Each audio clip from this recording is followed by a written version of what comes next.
recording. All right, welcome everybody. I think we are live. We appear to be live on YouTube, and we have several crew members here in the chat. I just want to greet everybody quickly before we get started. I'm seeing Chief Newton, I'm seeing Colonel Yobert, and I'm seeing Lieutenant Vevey. Welcome everybody. Perhaps more will join as we go. Um, we are here today for briefing with the Admiral for stardate -268286.9. I am the Admiral in question, and today we're going to be looking at the mission. So when I talk about the mission in this context, I'm not talking about individual missions. So whenever we do a thing in the world, we call that a mission. If we do it from our uh, PC, from our computer, we call it just a regular mission. If we do it by physically leaving our homes and going to a place and doing something somewhere else, we call that an away mission.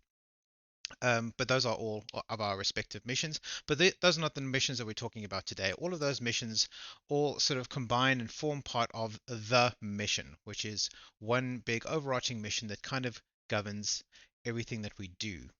And that is something that doesn't really change. It's kind of modified a little bit over the years, but generally speaking, it's the same mission that has we have been running since the very beginning, since almost 20 years now. So let's switch over to what I mean in context. So where did we get our mission from? I'm going to switch to that. We can look at Memory Alpha. So when we talk about a mission in Star Trek terms, we think about the 5-year mission. Sorry about those ads. My ad blocker isn't working right now. A 5-year mission in terms of Star Trek was the mission that the original Starship Enterprise was sent upon, and they had a mission statement which we all know very well at this point, and that is space, the final frontier. These are the voyages of the Starship Enterprise. Its 5-year mission to explore strange new worlds, to seek out new life and new civilizations, to boldly go where no man has gone before. So that is a fitting mission statement for an exploratory vessel, which is what the Starship Enterprise was. And the fictional Starfleet, of course, is an exploratory slash military slash diplomatic agency. So an exploration based mission statement makes sense for an institution like that. But here in the real world Starfleet, that is not our primary function. So our primary function is to promote Star Trek as a vision of the future and to bring the world closer to that vision. So here on the Dauntless, we've outlined it in a more specific terms. So here is our mission: to bring the message of Gene Roddenberry's vision for the future of humankind to the people of Africa and the Middle East. So that sounds maybe a little bit odd, and we'll go into a bit more detail about why that is the way we phrased it. So let's go into some explanations here. So in 1967, Gene Roddenberry introduced the world to his vision for the future of this world in the form of the original Star Trek television series.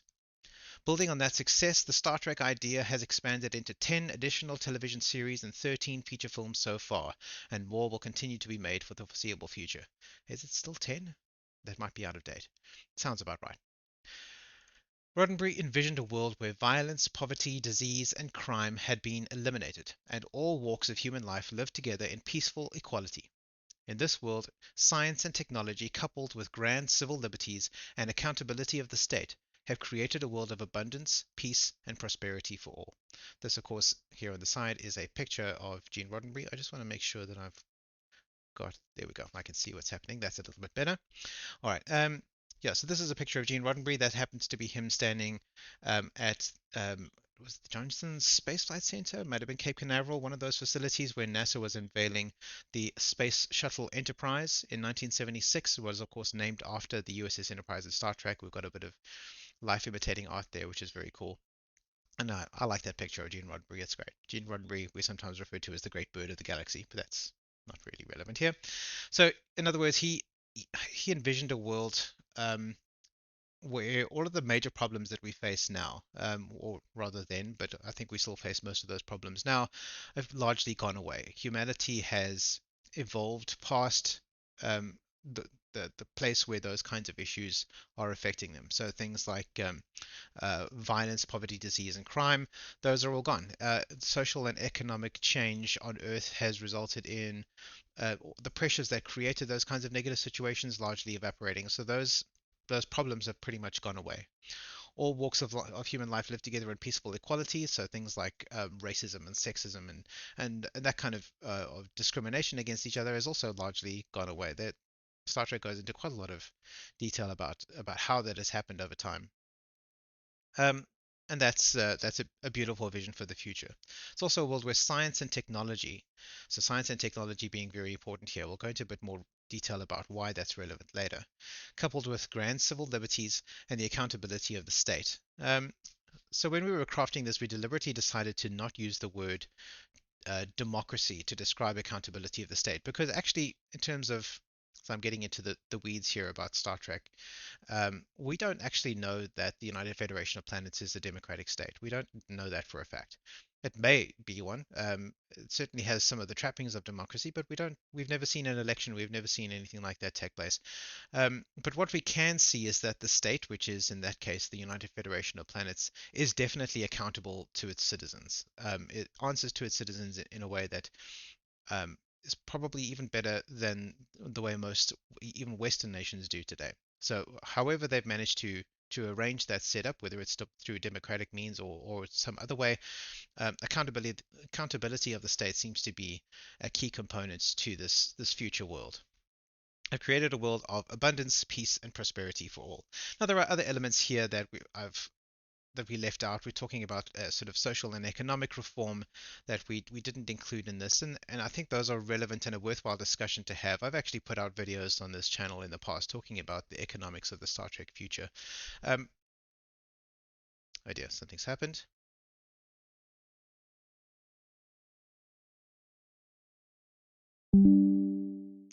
Not sure what happened there. We have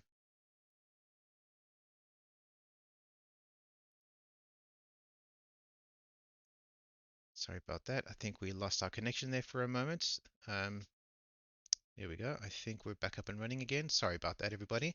I see Chief Kotze has joined us. Welcome, Chief. Um, so we're talking about the abundant and peaceful future of the that of Star Trek that Gene Roddenberry envisioned. So again, I don't want to get lost in the weeds about Star Trek economics. I have a lot to say on that topic, but I've already published several videos about that. Maybe we'll cover that on a future briefing video. We'll see if it comes up. Carrying on.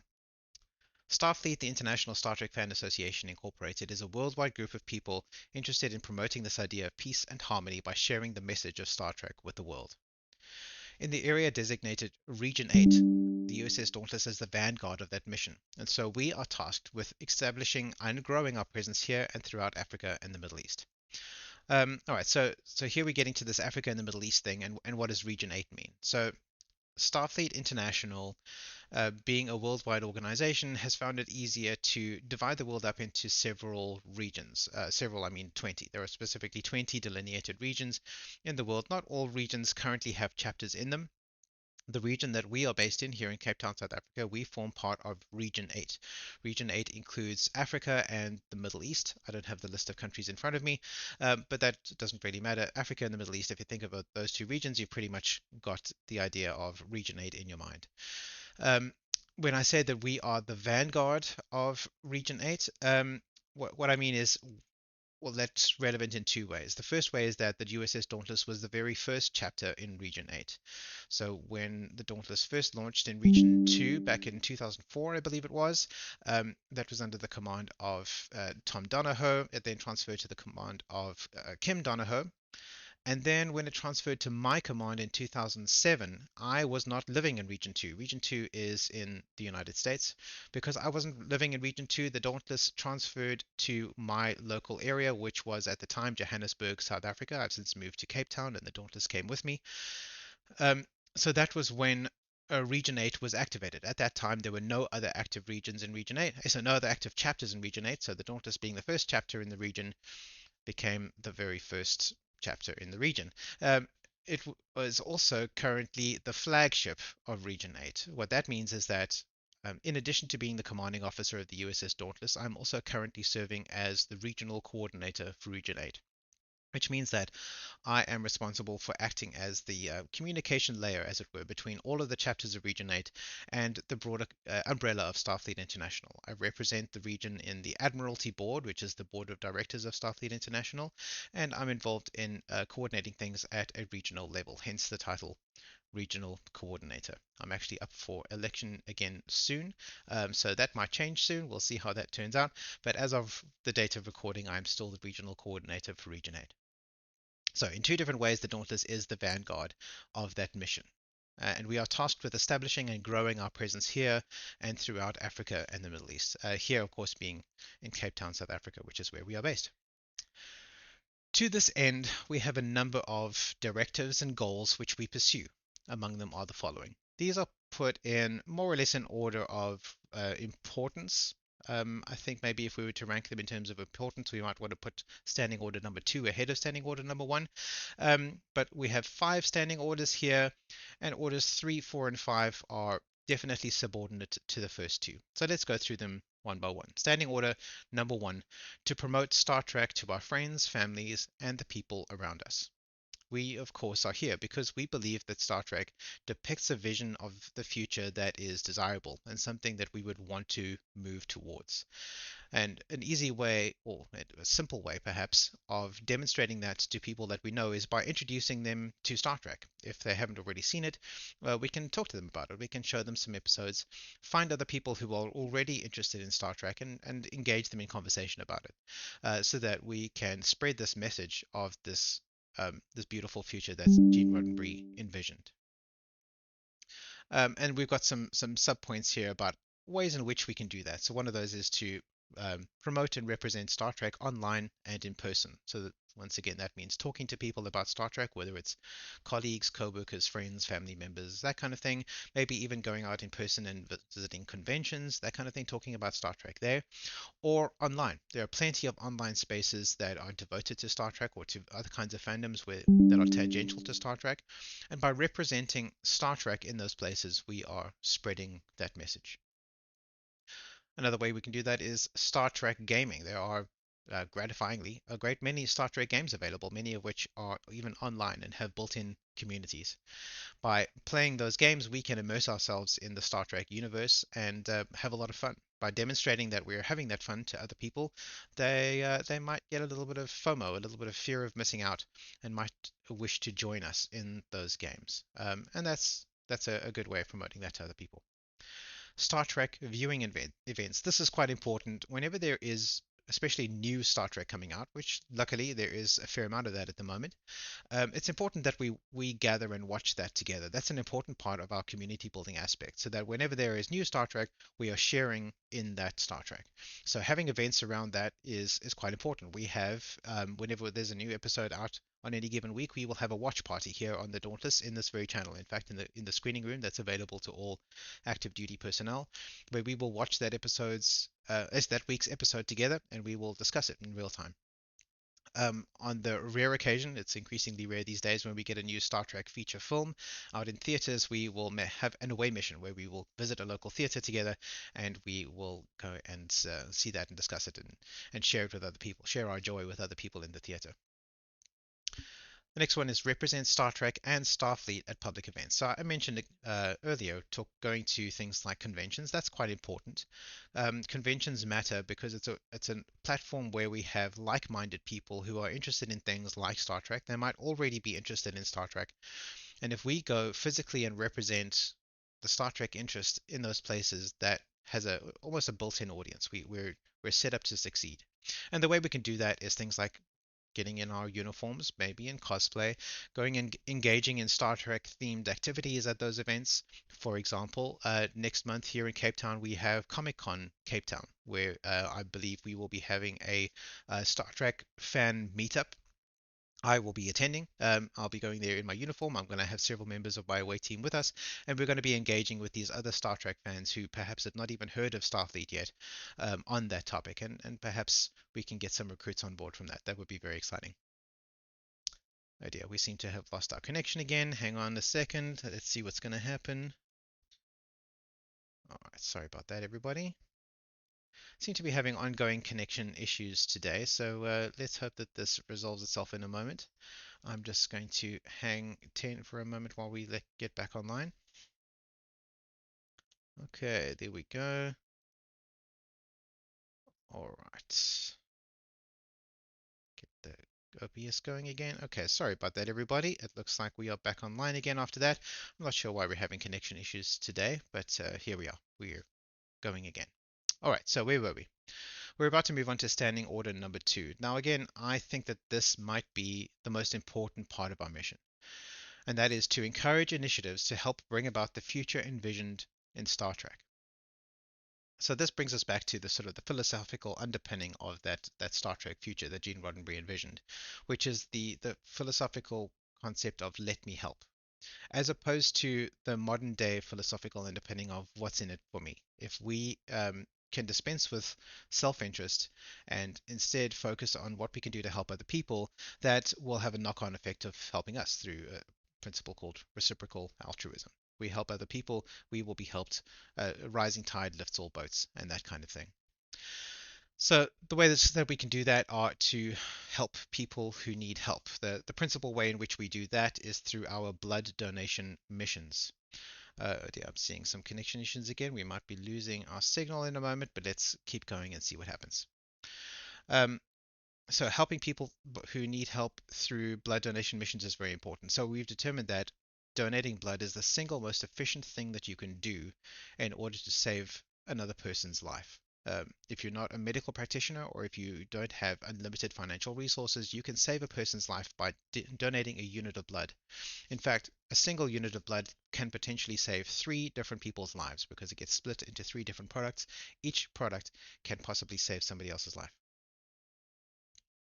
Um, Yes, that is accurate, Colonel Yubao. We do seem to have troubles in the tubes today, but that's just how that is. Fortunately, I'm recording this locally, so if the stream is too disruptive for anybody, I'll be uploading the locally recorded copy to our YouTube channel later, so we might end up using that one instead of the stream copy. We'll see what happens, but I'll investigate once we're done here and let everybody know accordingly. Um, we have a question here from Chief Kotza, standing order number 2. Are there legal considerations to be aware of when using Star Trek references and/or material? Yes, there are. Um, Probably the most important one is that we have to be careful not to claim any intellectual property that doesn't belong to us. If you look down at the bottom of the page here, it might be too small for you on your screens there. But we have a disclaimer. In fact, it's just off the bottom of your screen, but I'll read it to you. It says Star Trek and all related marks, logos, and characters are solely owned by CBS Studios Incorporated. This fan organization is not endorsed by, sponsored by, or affiliated with CBS, Paramount Pictures, or any other Star Trek franchise. So as long as we have disclaimers like that in place, where we're not claiming ownership of anybody else's intellectual property, we can refer to Star Trek as much as we like. We're free to use badges that we are display them on our uniforms because these are um, licensed merchandise that we've purchased through reputable vendors, presumably, that have been licensed by CBS Paramount to create those things. We are also authorized to create our own insignia, which sometimes we do, and we'll cover that in a future video about other insignias. If you're not comfortable with wearing the canon Star Trek badge, we have other options available as well. But yes, we do have to be cautious about navigating intellectual property rights when talking about this kind of thing. But as long as we're giving proper attribution to the ownership of that intellectual property at every step of the way, I think it's fine. I don't think we have too much of an issue. But that's not to say that there aren't potential problems. Where were we? Helping people who need help. So, giving blood, the most efficient way that you can help people. You can save 3 people's lives every 2 months because that's how often you can donate blood. And that is why we have our regular blood donation missions are mandatory for all active duty personnel aboard the Dauntless. We require that all of our active duty personnel attend that mission. Very, very important. The next one is work to better ourselves mentally and physically. Now, this is important because the fitter we are, the stronger we are, the smarter we are, the more capable we are at doing things, the more efficient we are, the more effective we are. So we have a, a duty to make ourselves as effective as possible. We call this mission readiness. Some people might call it personal development or something like that. Mission readiness is a very important aspect of what we do here in the Dauntless, and we have a lot of activities centered around that. We have our fitness challenge, our linguistics challenge, where we learn different languages. We have our combat training challenge, where members on the Dauntless are encouraged to study physical combat systems and better themselves in that way.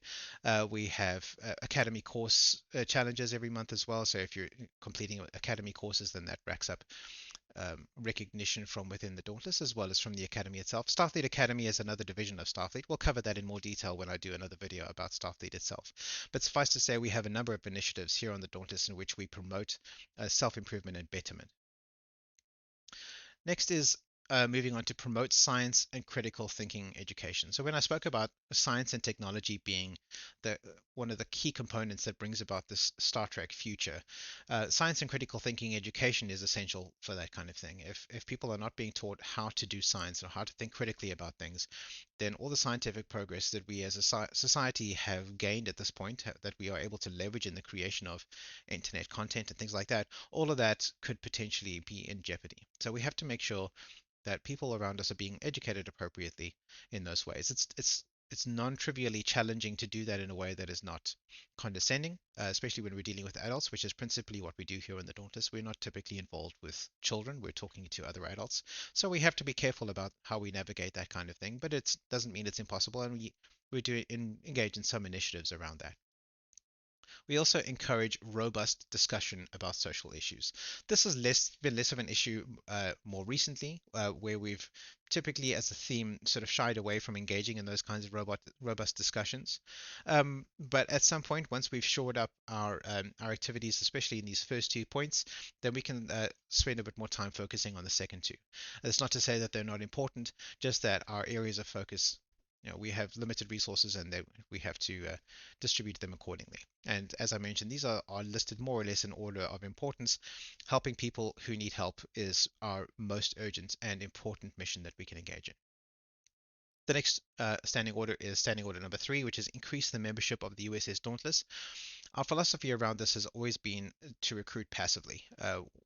We've been openly talking about our membership in the Dauntless to anyone who will listen, and if anybody we encounter in day-to-day life is interested in joining, then they would be ushered to the appropriate webpage where they can enlist from there. This year, we've decided to take a different approach to increasing the membership of the Dauntless, and our communications department are currently developing a marketing campaign which we hope will generate some new recruits. In fact, these briefing with the Admiral sessions form part of that campaign. So if there's anybody who you, the viewer, are interested in sharing our message to, who you think might be interested in joining the Dauntless, please send this video to them so that they can learn a little bit more about us. The next is standing order number 4. Encourage Dauntless members to sign up for Starfleet International. So I mentioned in the last video that it's possible to be a member of the Dauntless without being a member of SFI. That's perfectly acceptable, and every member is able to choose that for themselves. But there are certain benefits to joining up with SFI that will not available, not that would not be available to non-SFI members. Attaining rank above the enlisted level for one, gaining access to Starfleet Academy for another, the various other resources that Starfleet International confers upon them would not be accessible to members who are not members of SFI. So, although it's not mandatory, we do strongly encourage all of our members to join up with SFI. And our last standing order, number 5, is to support the launch of more Starfleet chapters in Region 8. So, since we are the vanguard, the flagship of Region 8, at least for the moment, it behooves us to do what we can to support the launching of additional chapters. And in fact, in our time, we have served as mothership. That needs a little bit of explanation. Starfleet International has a program called the Shakedown Operations Command, which is a way that existing chapters can help to guide and counsel and coach new chapters that are forming on getting on their feet through the Shakedown Operations manual. So we have done that. We've performed that with 4 other chapters to date, 3 of which launched right here into Region 8. One of those chapters is still going. That is the Charlton Station. Other chapters that we were involved in shakedowns with was the USS Yorktown. I believe they're in, is it Region 1, Region 2? Sorry, Admiral, I've neglected to commit that to memory. We also have the USS Cougar and the USS Omnis that have also moved on to other things, but the Charlton Station is right here in Region 8 with us, still there based in Johannesburg, South Africa. Uh, as a matter of interest, the Charlton Station, you'll notice that that doesn't have a USS. Stations are just another version of the Starship metaphor that Starfleet uses for its individual chapters. Organizationally, it's the same, it's just the thematic differences that are distinct. All right, this has been our longest briefing to date. We've covered quite a lot of material. I'm going to leave it there. I'm not seeing any other questions in the chat. Thank you, Colonel Yubert and Chief Kotza, for your contributions. If you have any questions after the fact, please pop over to YouTube and you can put the questions in the chat there. You're also welcome to drop into the Discord, ask questions in open channels, send me direct messages.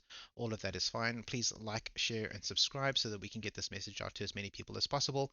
And we will take it from there. I'm seeing still my Discord is connecting and disconnecting, so I'm guessing I'm going to need to upload my locally recorded version of this video, but that will be ready later today. So thank you everybody, and that is it for today. Swart out.